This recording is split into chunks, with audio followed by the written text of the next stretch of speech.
Assalamualaikum warahmatullahi wabarakatuh. Berjumpa kembali di Bincang Sore Ramadan di tanggal 25 Maret 2025. Bertepatan di 25 Ramadan 1446 Hijriah.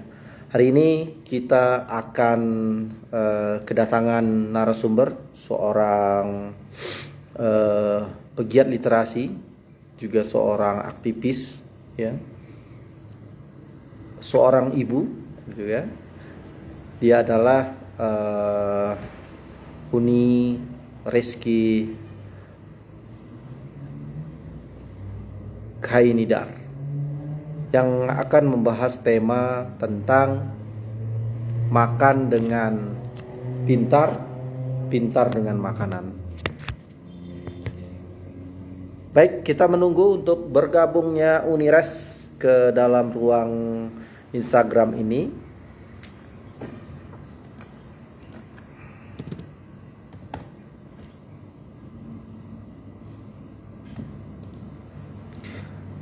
Ya, nih sudah bergabung, coba untuk di-joinkan.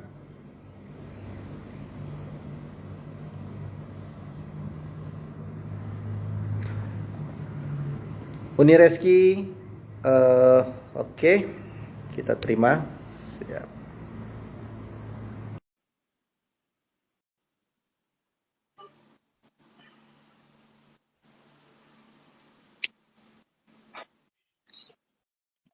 Oke nih, Oke, Hasan. apa kabarnya nih? Sehat nih? Alhamdulillah, cukup sehat. Hasan gimana? Alhamdulillah sehat. Jadi Hasan diberi tugas sama foundernya Rumah Baca. Ketua forum dapat tugas. Ya nih. Jadi kita mulai aja nih, karena kita cuma punya waktu 1 jam Oke. untuk ngobrol santai terkait tentang temanya makan dengan pintar, pintar dengan makanan. Nah, jadi pembahasan ini mungkin lain daripada pembahasan yang lain, ya, karena biasanya pembahasannya terkait dengan gerakan-gerakan literasi, ya, dan pendidikan, ya. Tapi hari ini kita bicara makanan, ya. Baik, ini kita mulai ya. Yap. Oke, Assalamualaikum warahmatullahi wabarakatuh. Selamat siang, ya, menjelang sore, sahabat Rumah Baca yang ada, yang dimanapun berada, ya, yang menyaksikan live Instagram Rumah Baca Anak Negari. Jadi hari ini di tanggal 25 Maret, ya, 2025, bertepatan juga di 25 Ramadan 1446 Hijriah, kita sudah kedatangan narasumber, dan ini narasumber yang ke-44 nih. Ini adalah ke-44 ya. Jadi dari satu Ramadan kita bicara, ngobrol, ya, apapun temanya, ya, terkait banyak tema yang memiliki dampak, ya, yang bisa didengarkan. Itu kita sudah sampai kepada 44 narasumber. Nah, dan ini adalah narasumber ke-44. Baik, sahabat Rumah Baca, hari ini kita kedatangan Uni Reski Khainidar, seorang pegiat literasi, seorang aktivis, ya, dan seorang ibu, ya, dari 2 orang anak. Hari ini kita membahas temanya makan dengan pintar, pintar dengan makanan. Baik, Nires, apa kabarnya nih? Ya, kabar baik nih. Sehat ya, nih ya. Ya. Oke, nih sebelum kita mulai, ya, ada baiknya teman-teman di Rumah Baca, di Saha yang menyaksikan ini, apa sih apa namanya, kesibukan Uni sekarang nih, dan sedang apa ini, selain menjadi ibu rumah tangga. Memperkenalkan diri lah nih. Iya. Dipersilakan. Kesibukan yang setiap hari dijalani adalah bagaimana mengusahakan memakan makanan yang baik Ya. dalam jumlah yang betul. Karena sebetulnya literasi itu kan bukan cuma membaca huruf, ya. Jadi sebetulnya literasi makanan ini sekarang tidak diperhitungkan, karena kita sering menganggap literasi itu membaca gitu. Nah, walaupun nenek moyang mengatakan buku itu bukan yang begini aja kan. Alam Ya. alam yang luas ini juga sebuah buku besar untuk kita gitu. Nah, bagi Uni yang soal makanan ini memang perjuangan di piring sendiri dan berusaha mempengaruhi piring dan gelas teman-teman. Artinya berusaha mempengaruhi apa yang masuk ke tenggorokan kita gitu. Karena tantangan untuk mendapatkan makanan yang salah itu lebih kecil sekarang, ya. Untuk memakan makanan yang salah tapi enak itu sekarang gampang gitu. Tapi untuk mendapatkan makanan yang baik dan kita sudi menikmati itu lebih susah. Nah, jadi orang zaman sekarang itu sangat mendahulukan enak gitu, sangat memanjakan pengecapan. Nah, Uni kira itu sebetulnya perkembangan dari industri makanan. Oke. Nah, di masa Uni dibesarkan, ya misalnya, kita tidak terlalu mementingkan rasa enak gitu, sehingga yang pahit, yang pedas, yang kecut itu kalau dianggap baik itu dihidangkan dan dinikmati gitu. Jadi dia tidak enak seketika, tetapi setelah kita makan, kita mengatakan bahwa kita merasa enak. Misalnya makan pare itu kan pahit. Daun pepaya, ya kan? Ya. Tapi kita nagih lagi, mau lagi gitu. Karena menurut kita ada sensasi lezat yang kita rasakan gitu. Sedangkan industri makanan tidak mungkin menyajikan makanan pahit. Lebih mudah merayu lidah manusia ini dengan rasa manis, pedas, asin. Nah, jadi itu semuanya kemudian tidak hanya mengurangi asupan nutrisi yang kita perlukan, tapi juga bisa membahayakan. Karena rasa-rasa itu sekarang tidak datang dari bahan aslinya. Jadi manisnya melon dalam minuman melon itu bukan dari melon itu perasa sintetik. Ya. Nah, misalnya jeruk gitu, jeruknya mengandung 1000 mg vitamin C katanya. Cantik di luar, cantik di dalam. Mana ada air jeruk bisa bertahan dalam botol selama berbulan-bulan dan bertahun-tahun. Nah, bahkan yang mengiklankan pun saya kira tidak meminum itu. Jadi penting sekali sebetulnya kita berjuang untuk memberikan haknya tubuh kita, karena tubuh itu diantaranya juga ada otak ya, dan yang membuat kita berinteraksi, berperasaan, berpikir itu kan kerja otak kita. Jadi tidak mengada-ada ketika kita harus bersaat sekarang menghadapi perang di atas piring dan gelas kita sendiri. Apa yang kita putuskan untuk masuk ke dalam tubuh kita. Baik. Ya, jadi sahabat membaca, sebenarnya tadi saya meminta Uni untuk memperkenalkan diri, tetapi Uni sudah masuk kepada pertanyaan pertama saya. Kenapa kita memilih tema ini? Dan Uni sudah jawab tadi bahwa ini sangat penting ya, kita tidak bisa, kita sangat sulit menemukan makanan yang baik ya di era sekarang ini. Malah lebih banyak makanannya itu ya lebih yang kalau dikatakan ya kurang sehat.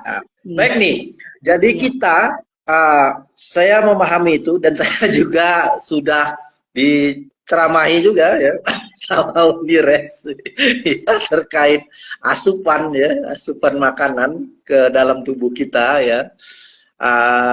Dan itu membuat satu kesadaran saya juga untuk tidak banyak mengkonsumsi itu ya.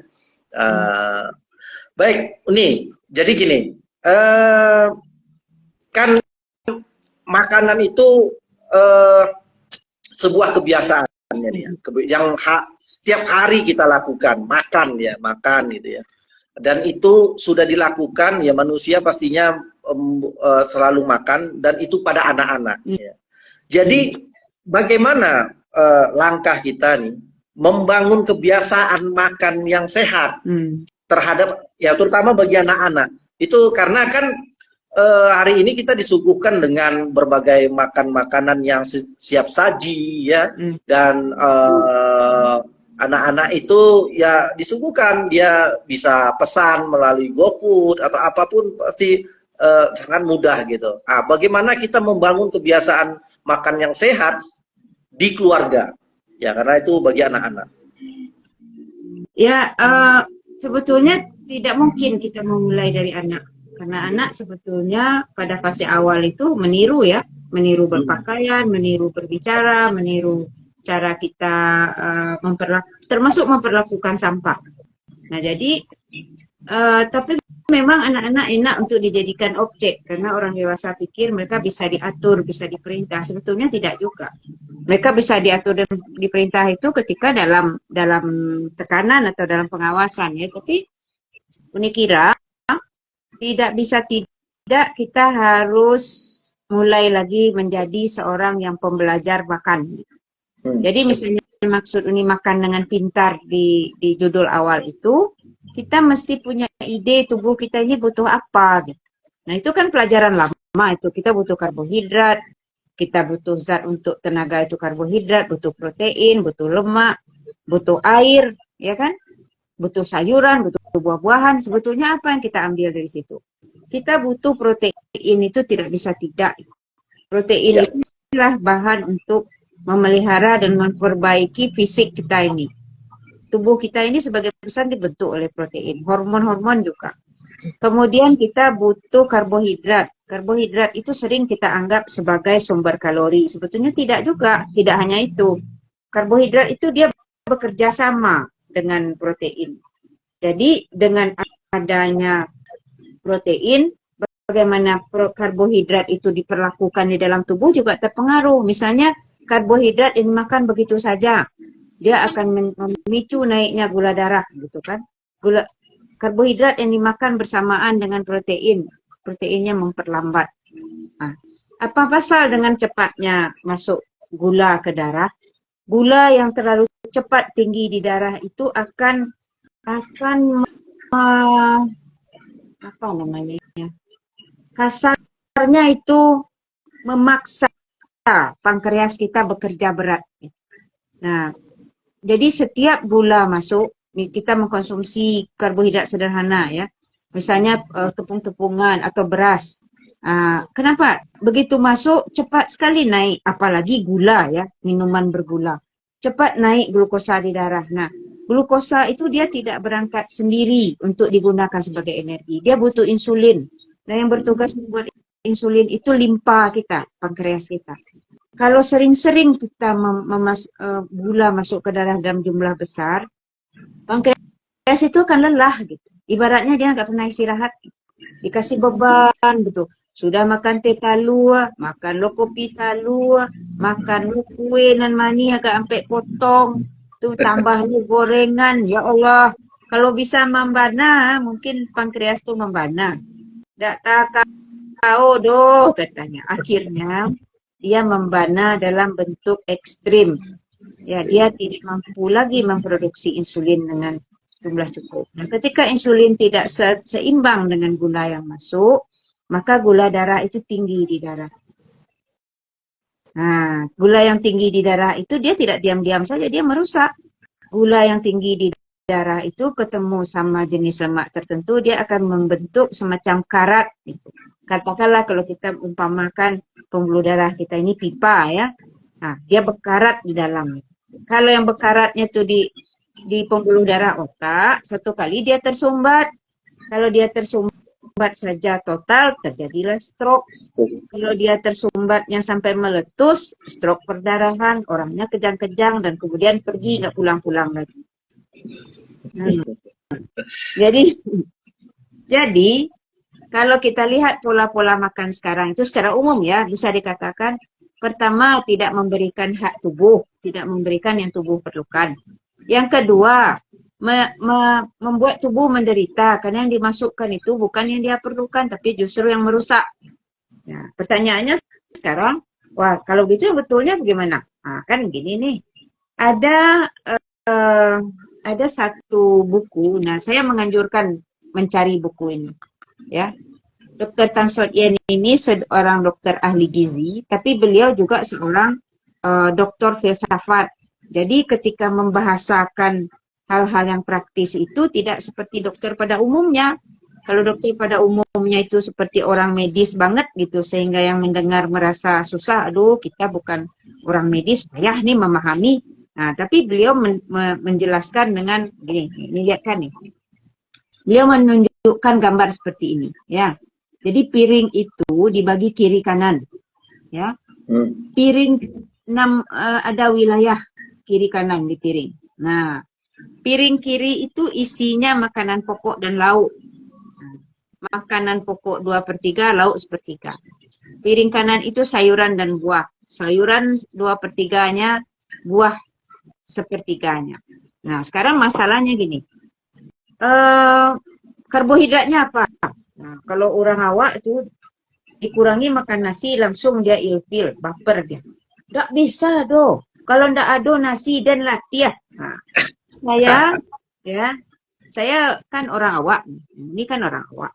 Ini itu sugesti yang sebaiknya tidak kita teruskan lagi.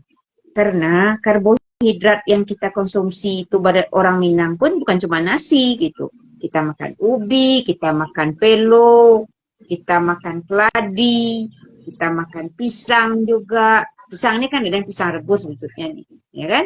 Nah, jadi karbohidrat yang baik itu sebetulnya bermacam-macam. Karena tidak ada satu jenis bahan makanan yang mengandung cukup kebutuhan kita.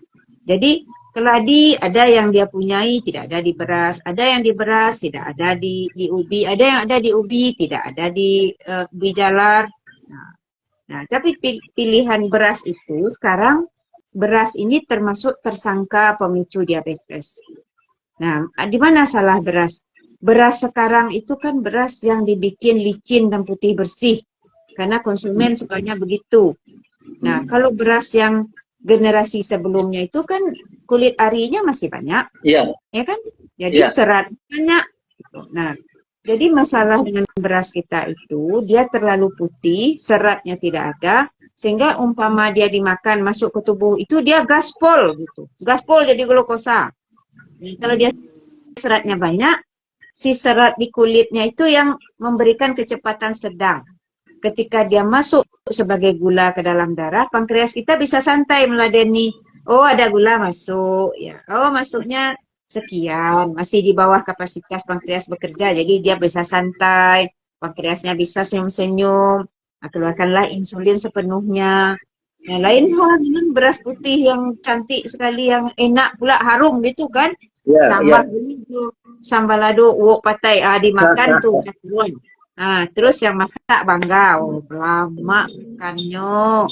Onde minantu ko santiang bana, makannya banyak, mencari pitih pandai. Tapi sudah itu capek lo masuk rumah sakit, dia diabetes. Iya.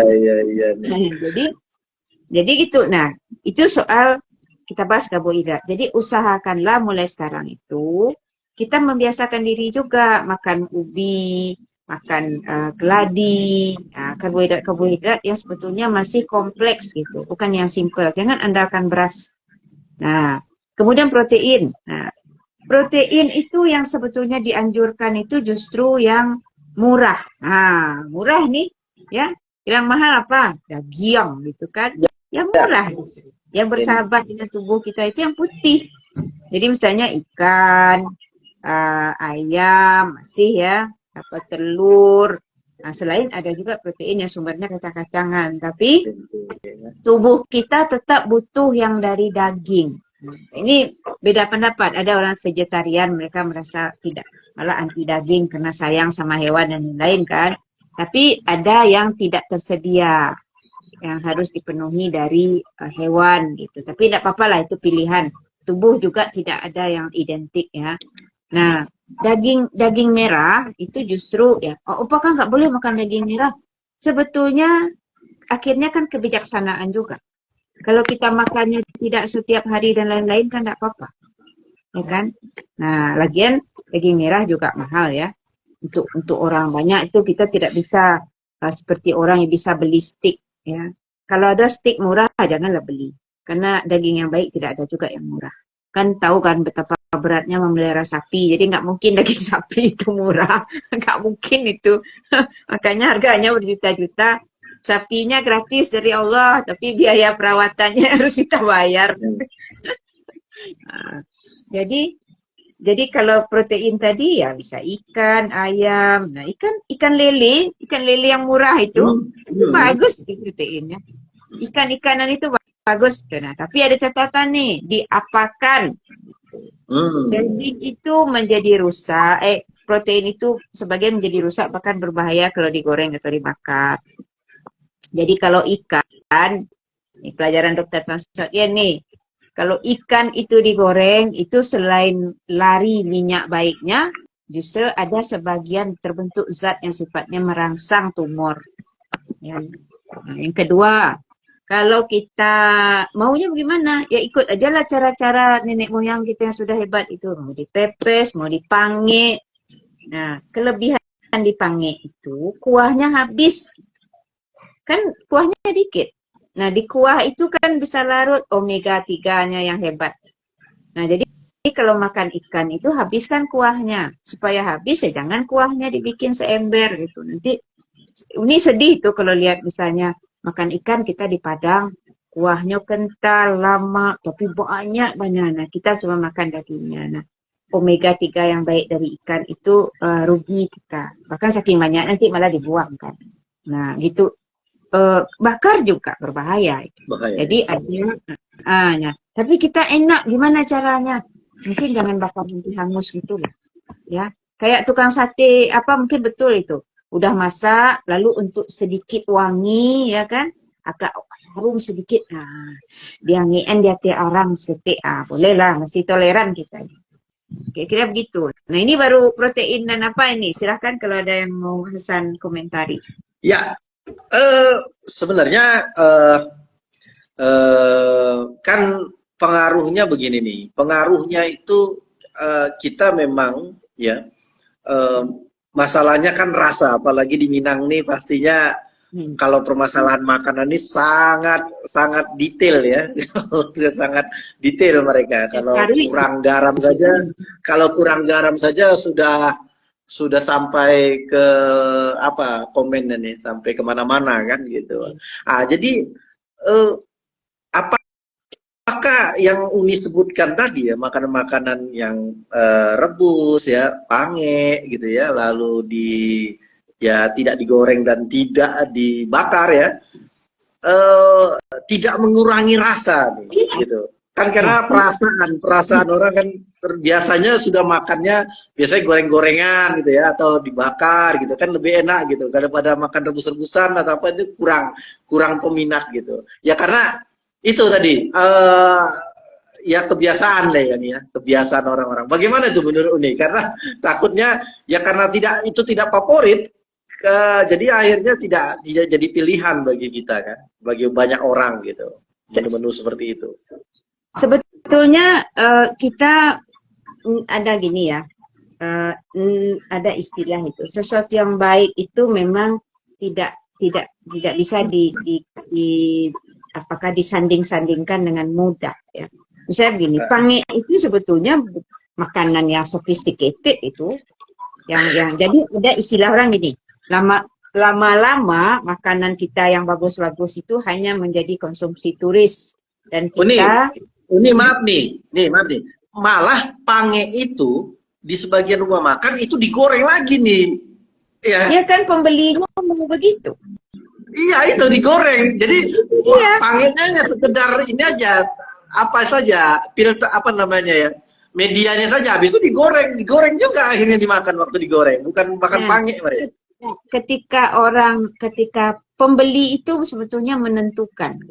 Jadi ketika pembeli itu sedang menjadikan enak itu sebagai berhala, ya produsen tinggal meladeni, malah asik kan, mudah itu. Jadi cuma sekarang balik lagi kepada pilihan kita, gitu ya. Apakah kita tidak akan makan ikan seumur hidup? Digoreng makan kok, ini makan kalau bisa tempat baralik kan, wah ini enak ikannya nih. Tapi kan baralik itu tidak tiap hari kita ke sana. Kita hanya ingin menikmatinya sebagai hiburan, tapi di rumah tidak ada cerita lagi. Karena apa? Pertama, kita sudah punya bahan makanan yang baik. Terus akan kita kurangi manfaatnya dengan menggoreng. Nah, tapi pange itu bisa dibikin pange yang enak. Pange yang enak dan simpel itu juga ada, Hasan. Itu tergantung kelihayan kita memainkan itu. Ya, di apanya. Nah, ini belakangan itu kan gini, bagaimana membuat makanan yang baik itu menjadi mudah gitu.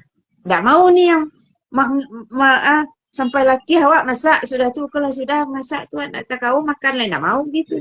Nah, tapi prinsip-prinsipnya dulu, misalnya supaya kuahnya habis, jangan bikin dia pekat. Kalau pekat tidak sanggup kita menghabiskan kuah.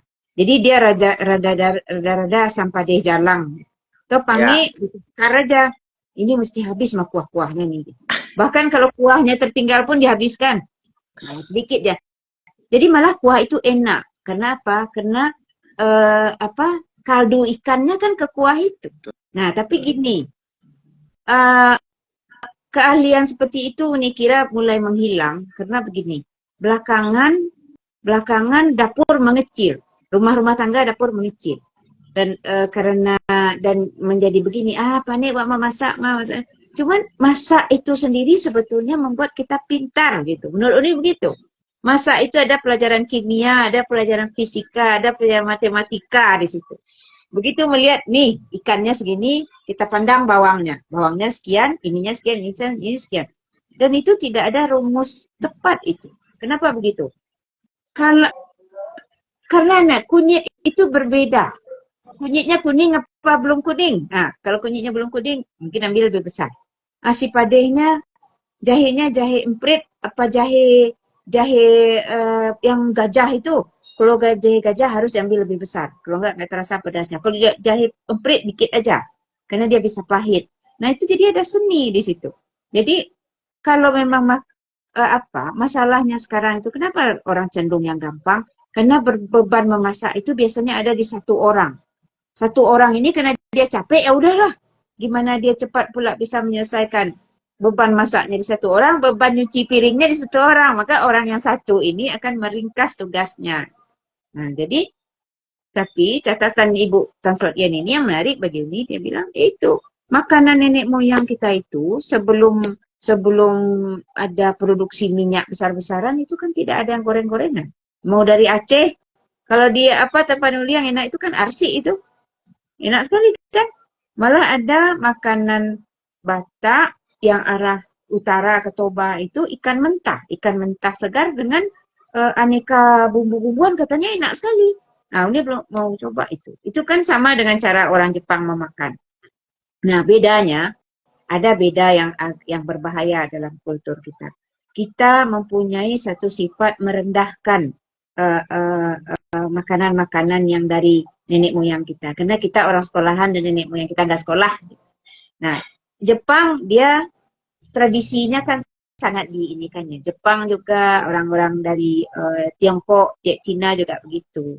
Makanan bagi mereka itu punya nilai masih bertahan, punya nilai perasaannya ada. Nah, bagi kita belum terlalu jauh dari situ. Generasi Hasan yang sini belum jauh. Tapi anak-anak kita karena kesalahan generasi kita sendiri barangkali akan tidak kenal lagi tuh. Yang SMA aja banyak nggak kenal lengkuas, nggak tahu. Jahe dia nggak tahu. Padahal jahe dan lengkuas dan kunyit itu sebetulnya bukan hanya bumbu, tapi juga bisa dibikin minuman enak. Minuman enak, imun booster kita ya.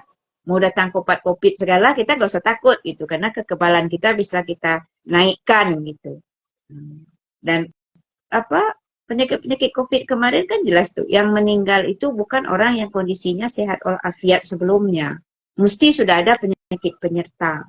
Nah, penyakit penyerta itu datang dari mana? Datang dari makanan yang salah antara lain. Makanan yang merusak organ-organ tubuh kita. Nah, itulah yang terlalu banyak gula, banyak lemak-lemak yang tidak seharusnya tidak masuk ke tubuh kita masuk. Jadi serius sebetulnya kita harus ngomong soal makanan. Itu bagian dari ketahanan bangsa. jadi begitu Hasan menurut ini ya.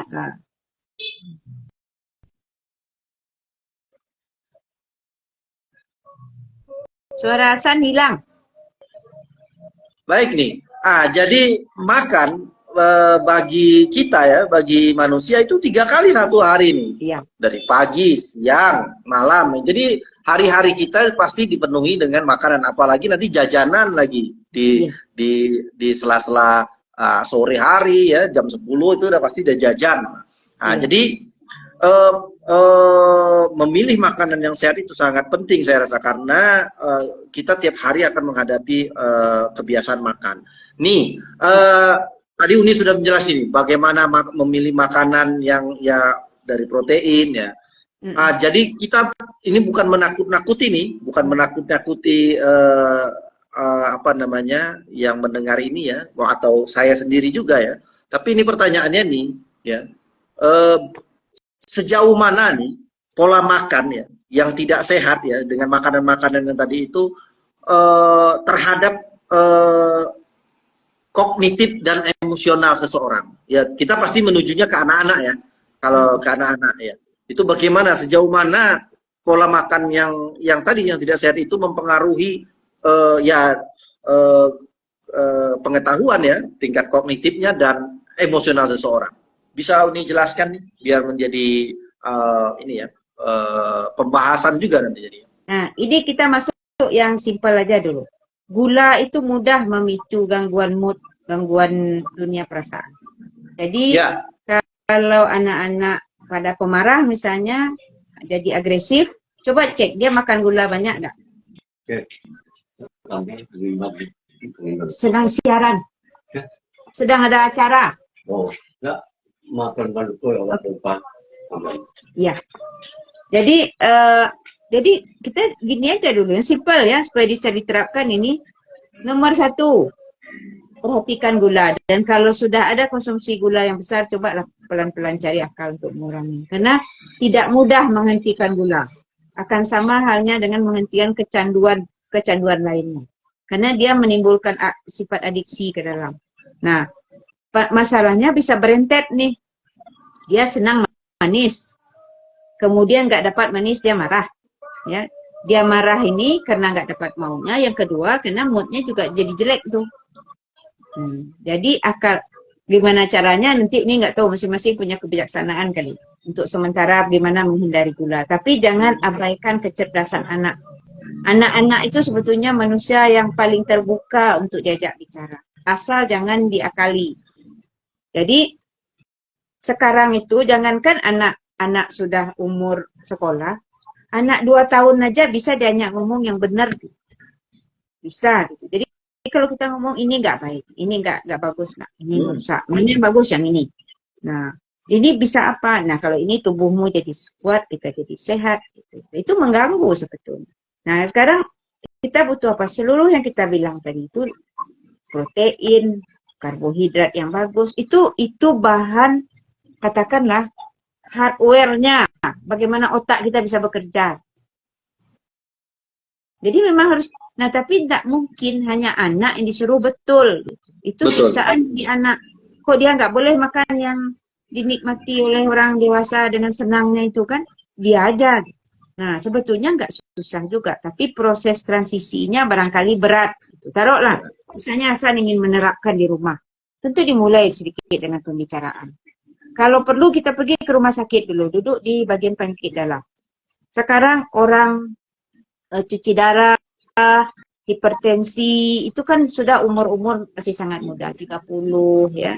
Yang di tahun 70-an itu, hipertensi itu penyakit orang tua menurut kita itu. Orang umur 60, orang umur 70, hipertensi, ya penyakit orang tua itu. Nah, kalau istilah sekarang itu penyakit degeneratif lagi. Tapi masa ini pada umur 30 sudah degeneratif. Nah, sebaliknya, tua itu tidak mesti diikuti dengan penuaan. Ya, artinya begini, kalau sekarang Muruni kan 63 nih, kita cek proses penuaan yang terjadi, ini kita bisa cari orang umurnya baru 40 atau 30 yang penuaan tubuhnya sudah melewati ini. Kenapa? Proses rusaknya organ-organ dia karena apa yang dia konsumsi. Nanti kita belum bilang ini ya, konsumsi itu juga mempengaruhi bagaimana orang akan tidur dengan tenang, bagaimana orang bisa lebih santai gitu. Jadi bahan makanan yang baik itu mempengaruhi juga bagaimana kita bisa tidur, bisa tenang.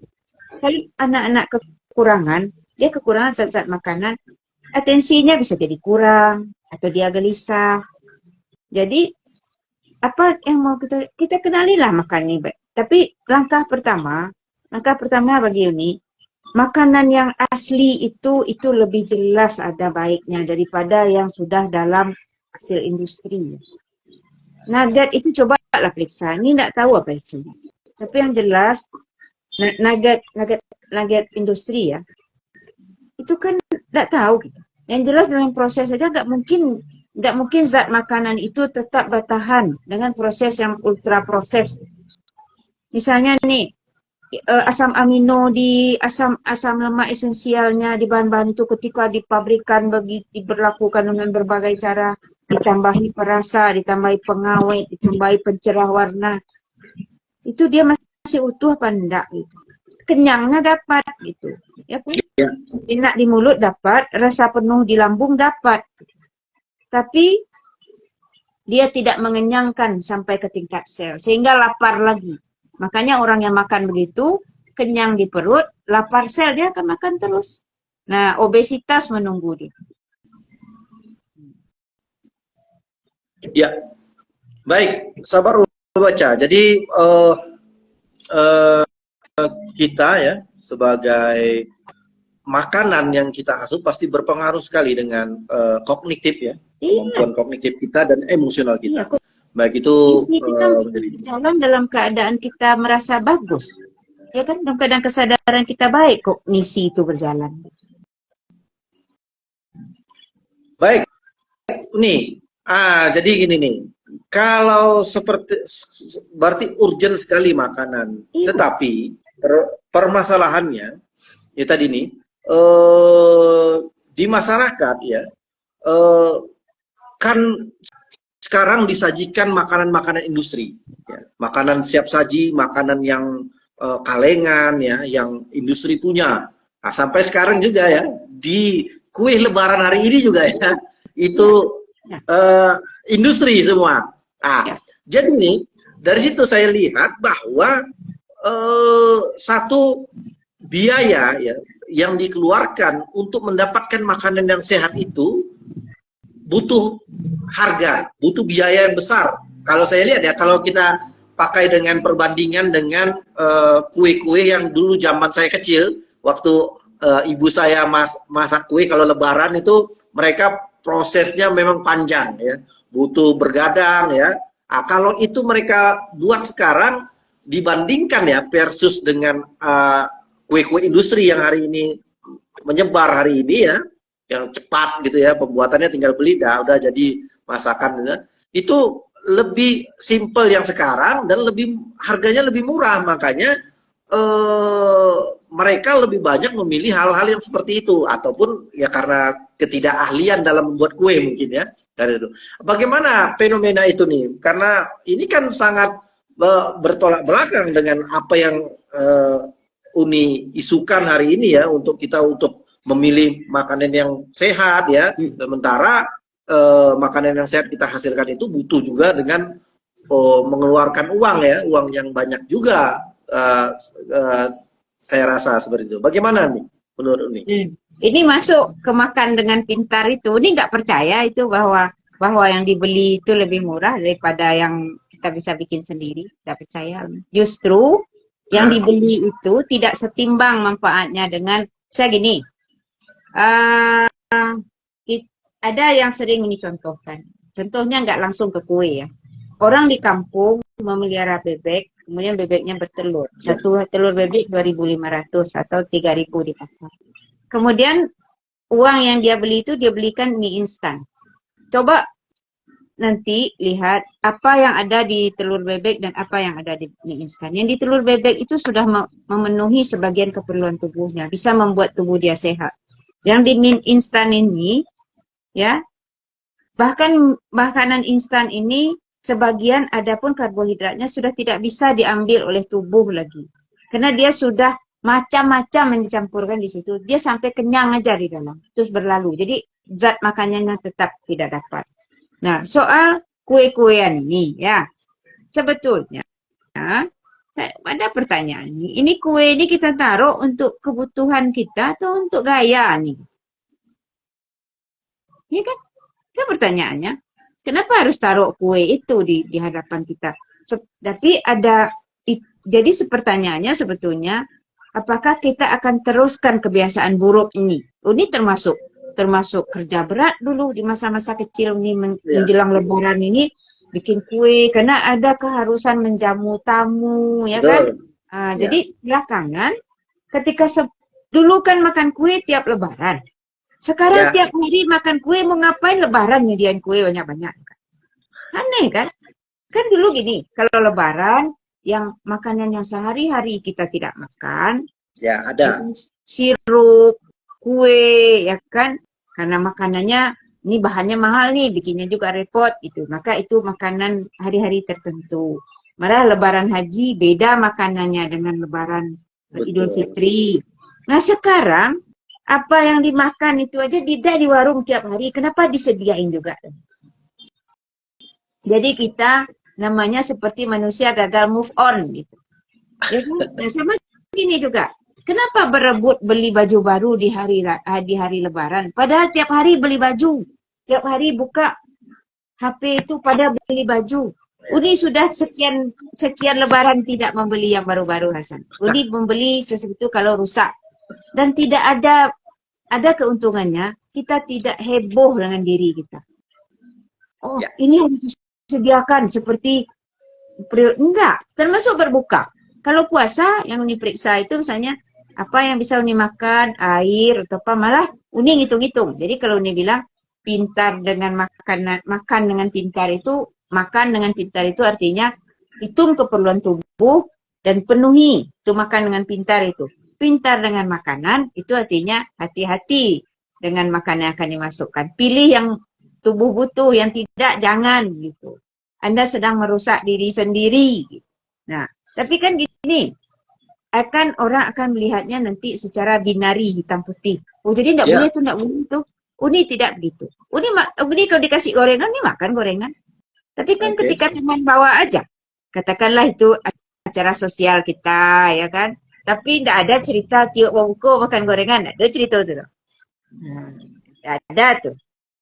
Bahkan ada salah satu teman ini, kalau ke rumah dulu bawa martabak yang manis ada gitu kan. Ini bilang, lain kali jangan bawa ini lagi ya. Apa yang boleh bawa, Bu? Buah boleh. Dia tanya, buah. Karena itu sisa-sisa penjajahan Uni kira tuh. Makanan-makanan berterigu itu diperkenalkan di masa penjajahan itu ke kita. Nah kita kemudian merendahkan ubi jalar. Padahal ubi jalar itu asal dasar itu kandungan nutrisi. Iya. Baik, Uni. Ya kalau Uni sudah membuka bahwa banyak yang lebih baik ya, ubi jalar itu ya. Jadi pertanyaan selanjutnya nih, bagaimana ya kita mengedukasi karena kan gini ya, pembicaraan saya dengan Uni ya, karena Uni juga seorang dokter kan ya, Uni pernah berkuliah di kedokteran dan intens pengetahuan tentang ilmu kedokteran dan kesehatan ya. Tetapi kan kita ya, jutaan kita kan tidak aware dengan hal yang seperti itu gitu ya, bahwa bagi mereka ya makanan itu ya semuanya itu baik saja, pokoknya asal makan enak, oh ini cicip enak. Jadi kita tadi udah bicara soal hal-hal yang berkaitan, Uni bilang bahwa begini makanan. Apa langkah kita nih? Apa langkah kita atau bentuk edukasi seperti apa yang bisa? Karena kan ini pasti literasi tadi ya, pengetahuan tentang makanan sehat itu juga harus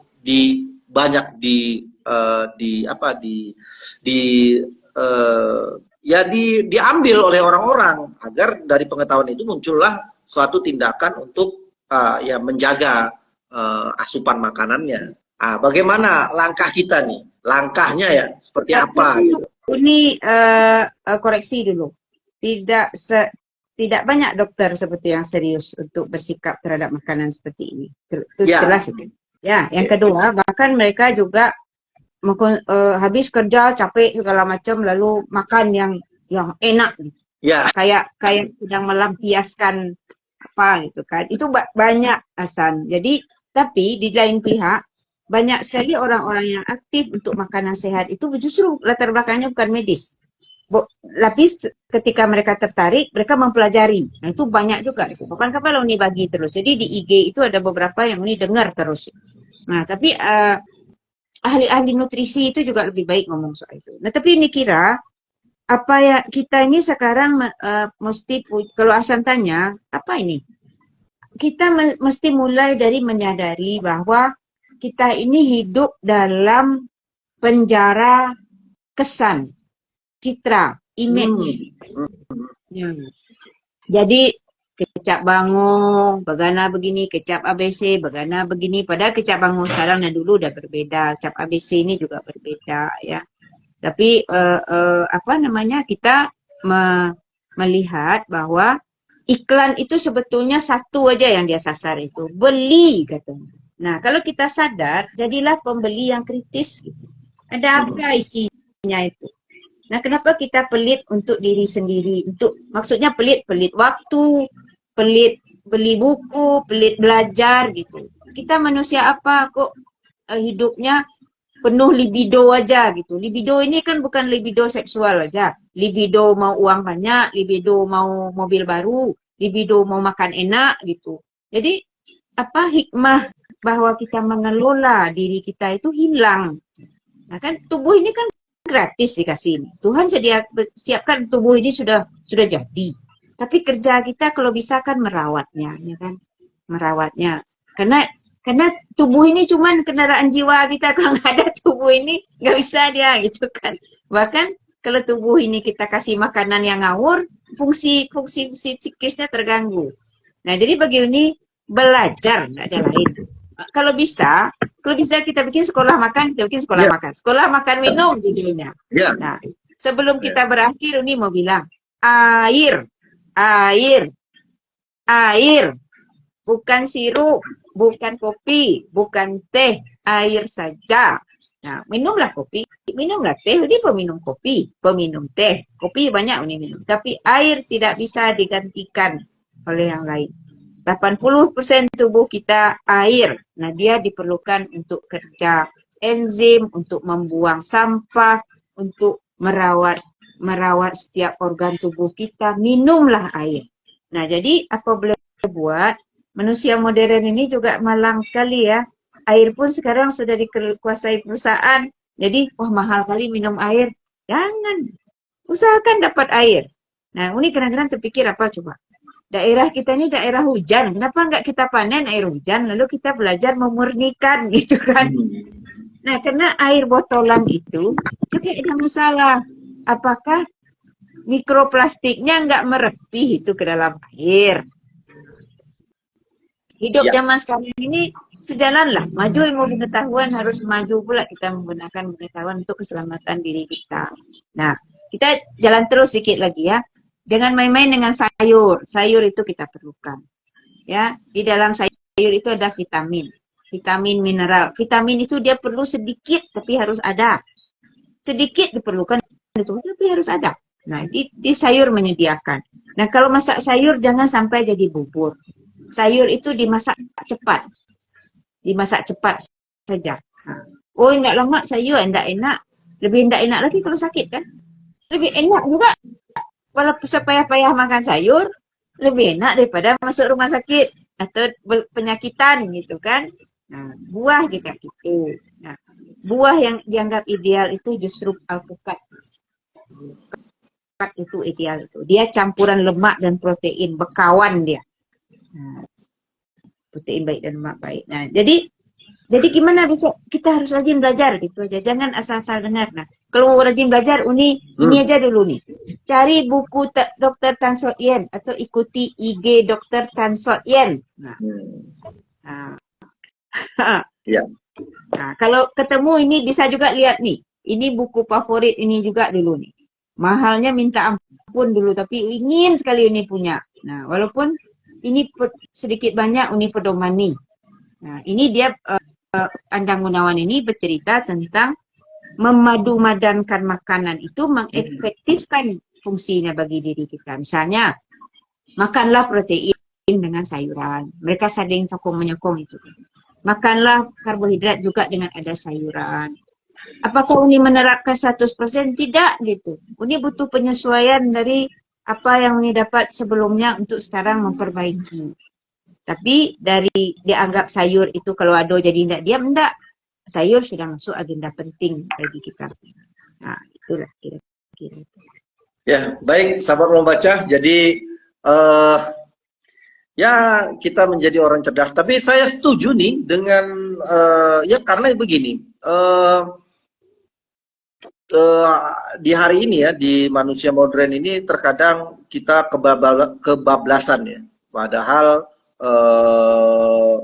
kehidupan ya, dampak dari teknologi ya, kemajuan itu pasti berdampak kepada banyak aspek ya, terutama kesehatan ya. Karena tadi industri makanan yang menjadi-jadi ya, orang gaya hidup yang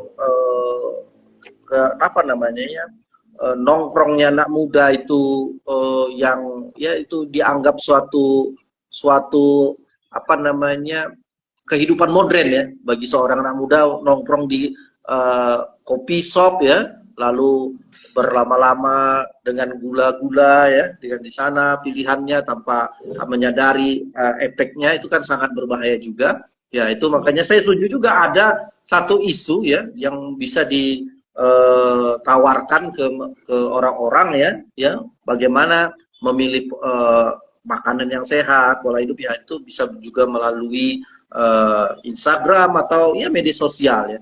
Karena sama seperti ini, 2 hari yang lalu, hari yang lalu Taman Rumah Baca berbicara, saya baru dapat bahwa bagaimana peran orang tua ya mendampingi seorang anak ya untuk bermain, karena hari ini sudah direnggut bermain anak-anak itu oleh HP ya.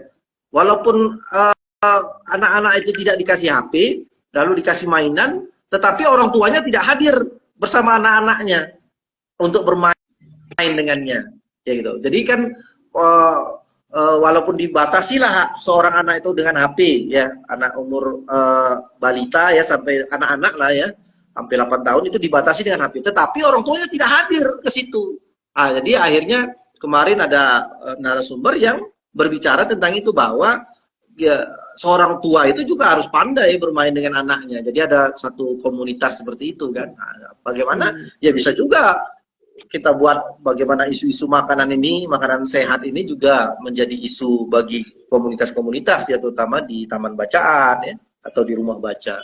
Ya mungkin apa nih pesan-pesan Uni sebelum kita akhiri pembicaraan ini? Sebenarnya hal yang rumit pun untuk diterapkan harus dibuat jadi gampang. Jadi misalnya di rumah baca, taman baca masyarakat itu kalau ada acara ya hidangkanlah, mungkin bisa jadi kacang rebus atau bisa jadi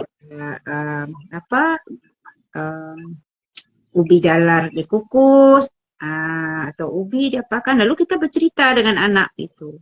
Kenapa kita makan ini? Tanpa harus kita perbandingkan dengan yang lain. Tapi kita cerita terus. Nah, jadi anak-anak sekarang itu tidak mendapatkan itu karena hujan iklan ini memang berlebihan gitu. Itu tidak ada di zaman tahun 70-an, tentu iklan tidak ada. Malah TV aja mana suka siaran niaga itu jamnya terbatas kan. Nah, sekarang kita menghadapi bias pemodal besar gitu, bias Nestle, bias apalagi produk-produk besar ini, Unilever, Nestle. Dia berusaha mengambil semua urusan hidup kita gitu. Gundar gosok gigi harus pakai Unilever punya, padahal konon rupanya memakai siwak itu benar itu, karena siwak itu ada zat-zat bagusnya di situ. Nah, kalau harus pakai Pepsodent, harus pakai sabun Lifebuoy. Uni terus terang aja bilang, Uni nggak pakai sabun kalau mandi. Ternyata tidak apa-apa. Nah, dan harus pakai sampo anti ketombe. Lah ketombe itu seharus ada gitu. Kan kulit kita mengelupas karena dia 7 lapis. Lapisan teratas itu terlalu ini gitu. Jadi bagaimana mencerdaskan orang melihat iklan itu juga bagian penting. Tapi prakteknya gitu aja. Kalau kita ketemuan bisa makan makanan yang mudah dibuat, dikukus, atau barangkali kalau kawan-kawan yang di Taman Baca itu punya lahan, tanam di situ tanaman yang bisa dikonsumsi. Nanti kalau ngobrol mana anak, mari kita cabut bersama. Cabut bawang ke, cabut apa ke, lalu kita apa. Tapi adalah tugas kita untuk menyambung kembali sebelum putus sama sekali gitu. Ya. Kan kita nih jembatannya nih, pengetahuan ini jauh di bawah pengetahuan orang tua ini. Udah mengecil dia kan. Dari uni ke anak-anak sudah berkurang. Nah nanti ekornya nak ada lagi. Kalau bisa, industri makanan itu kalau bisa diurusnya hidup kita dari bangun sampai bangun lagi. Makanya Bill Gates punya ide bikin daging yang di labor itu aja. Tapi dia lupa bahwa daging yang sekarang itu ada karena ada peternak. Dan peternak itu kehidupan orang. Makanan kita masih mewah sekarang. Tanah padi kita, nasi kita, makanan-makanan pokok kita itu hasil ada orang yang menanam. Ada orang yang mengurus. Kalau ke masa depan itu pada pemain global ini inginnya itu food estate saja, food estate food estate itu. Jadi kita nggak ada, nah itu berbahaya. Karena apa? Karena food estate itu tidak akan bisa panen kalau tidak dimandikan dengan pestisida. Nggak bisa. Bagaimana puluhan hektar ladang itu diamankan dari hama? Harus pakai. Di Amerika kan begitu. Terigu yang kita makan itu kan sudah dimandikan dengan pestisida yang diantar pakai pesawat terbang rendah itu kan. Nah, terigunya tidak masalah, tapi pestisidanya kan masalah ketika kita makan. Jadi tidak bisa kita kalau bisa tetap mempertahankan adanya kultur bertani atau agrikultur. Tidak bisa food estate. Baik, nih nampaknya ini pembicaraan harus dilanjutkan lagi nih nanti dari mana kan kita bicarakan. Pelan-pelan kita ke praktek ya. Nah, ya betul nih praktek betul. Jadi langsung ya makanan sehat seperti apa langsung dalam bentuk praktek. Jadi bisa dimakan langsung nih kesehatan dan bisa dipraktekkan misalkan ya akhirnya jadi kebiasaan juga di satu keluarga ya. Tidak keluarga susah. Itu. Iyalah. Tidak susah. Kita harus yakin. Tidak susah ya dia. Tidak susah. Baik nih, nampaknya kita berada di ujung kegiatan nih, ujung acara ya. Ada ini nih pesan-pesannya penutup. Pesannya yakinlah bahwa bisa. Jangan pikir aduh bisa. Ya, jadi kata Nires ya untuk sahabat membaca, yakinlah itu bisa karena mungkin ini sama seperti diet ya. Diet kata orang susah nih nggak makan ini, padahal ya nggak konsumsi nasi juga yang nggak terlalu banyak juga kita bisa sebenarnya sampai ya nggak masalah itu kan cuman perasaan tadi ya. Itu pendekatannya yang salah. Jadi diet itu dianggap pengerangkengan. Sebetulnya diet itu menemukan pola yang lebih baik. Diet yang pola yang lebih baik. Nah, itu memang bermasalah. Nanti kita bahas itu. Kenapa jadinya larang-larang itu malah menghasilkan masalah, bukan menghasilkan apa. Baik, sabar membaca. Jadi kalau bicara Nires nih, kita nggak akan habisnya ya sebenarnya. Tetapi kita dibatasi waktu, Nires. Terima kasih atas bincang-bincangnya, obrolannya. Ya, jadi kesimpulannya kawan-kawan ya, walaupun kita merasa bahwa kita tersugesti ya, bahwa kita tidak bisa kalau makanan yang harus ada makanan sekarang itu ya harus itu karena berat rasanya. Tapi kata Nires yakinlah bahwa kita bisa ya. Jadi jangan kita merasa kalah duluan ya sebelum kita berjuang ya. Baik nih, terima kasih. Dan banyak akal. Baik, oke. Baik, saudara baca, terima kasih nih atas bincangnya. Assalamualaikum warahmatullahi wabarakatuh. Waalaikumsalam. Terima kasih Hasan. Oke nih.